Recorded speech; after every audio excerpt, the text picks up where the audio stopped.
Welcome back. In the previous video, we had this very positive scenario where I had originally bought a house for $1.5 million, but then a year later, the value of the house, or at least my perceived value of the house, went up to 1.5 million because my neighbors sold their identical house for $1.5 million. And so my initial equity investment went from 250,000 to 750. And why is that? Well, equity is nothing but if I have an asset that's worth $1.5 million and I owe 750, that was $750,000. That was my original mortgage on that asset.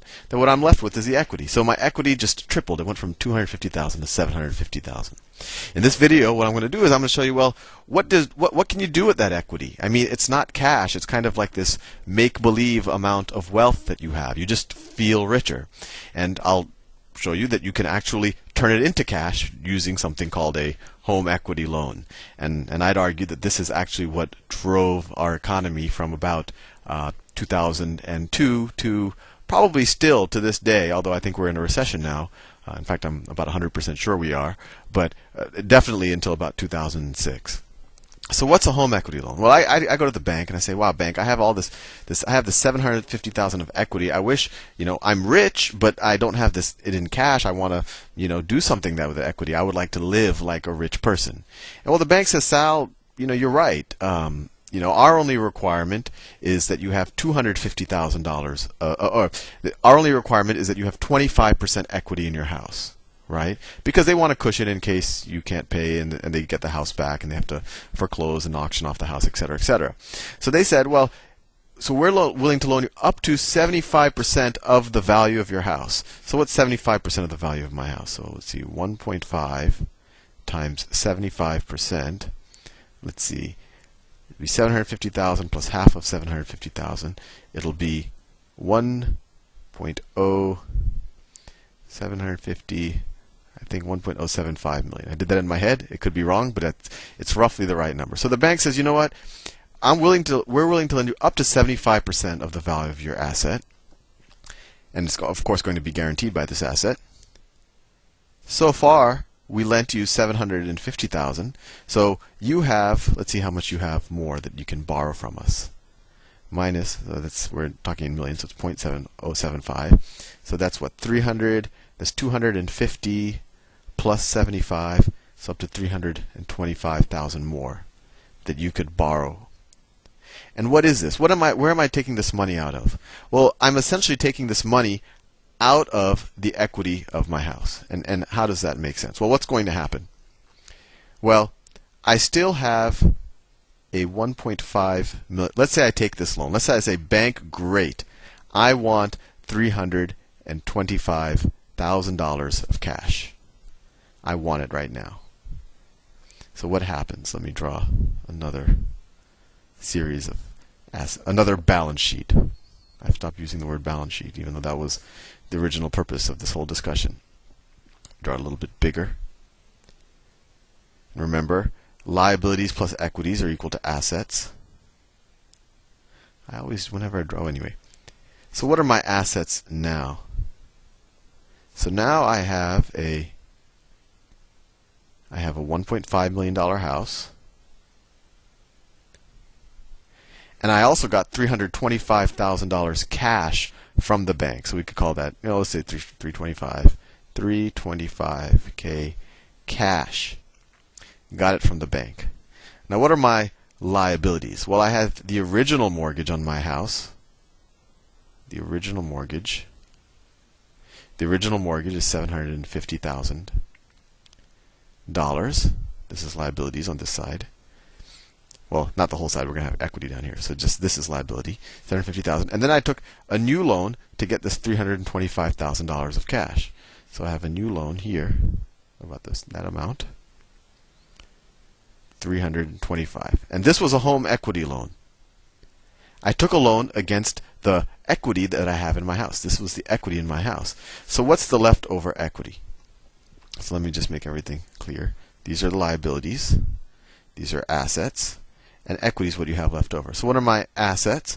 I have 1.825 million in assets minus, now what are my liabilities? Minus 1. let's see, 0.75, right? That was the max that I could borrow. Liabilities, right? Assets minus liabilities is owner's equity. So let's see, 825 minus 75. I still have 750,000 of equity. And that makes sense. If I just enter into some transaction where I get cash in exchange for debt, my equity shouldn't change. But now what does happen? Well, I have this cash and I'm feeling rich because I've never seen numbers like $750,000. And that neighbor, that new neighbor that just bought that house across right next door for $1.5 million, he just bought a beautiful new Hummer. And being a very down-to-earth person, I feel that I also deserve a Hummer like my neighbor because I am just as rich as they are. So I decide to go out and I'm going to spend $100,000 on a Hummer. Actually, let's not do a Hummer because a Hummer could actually be considered an asset. I want pure consumption, although I think a Hummer is pretty close as a car gets to pure consumption. Let's say that neighbor went on a round-the-world vacation for $100,000, and I too, because I did nothing but sit on my house and made $500,000 last year, I feel that I also deserve a $100,000 vacation. So what I do is I take $100,000 of this cash, so I'm now left with just $225. And I have the great experience of going on a vacation, but of course I didn't get any asset in return for that, although you could your happiness maybe is an asset, I don't know, but it doesn't show up on your balance sheet. So we had 325 in cash, now we have 225 in cash. So our total liabilities go down by 100,000. So if our total assets went down by 100,000, what are our assets now? It's 1.725, right? Because we spent $100,000 of our cash. So what's going to be the liabilities and equity? Well, the liabilities won't change, right? Just because I went on vacation, the bank's not going to say, "Hey, Sal, you owe us less money." I still owe almost, $1.075 million. That $100,000 is going to come all out of my equity. So now all of a sudden, I don't have $750,000. I only have $650,000. And you could do it. And this isn't the balance sheet just for my house. This is kind of my whole personal balance sheet. And now my whole personal balance sheet, what just happened? I just took some of that original equity that I had. I took $100,000 of it, turned it into cash, and just went on a great 1-year-long vacation. And this is what home equity loans are. And this is what I would argue drove the economy, or at least took us into an expansionary stage from 2002 2003. Because if you remember, a lot of people were still getting laid off in 2002 2003, but consumer spending kept going up. So if people are earning less money or they don't even have a job, how is spending going up? Well, the values of their house went up, and they borrowed against the value of their house. They took cash out of it, and they used that cash to buy their Hummers, to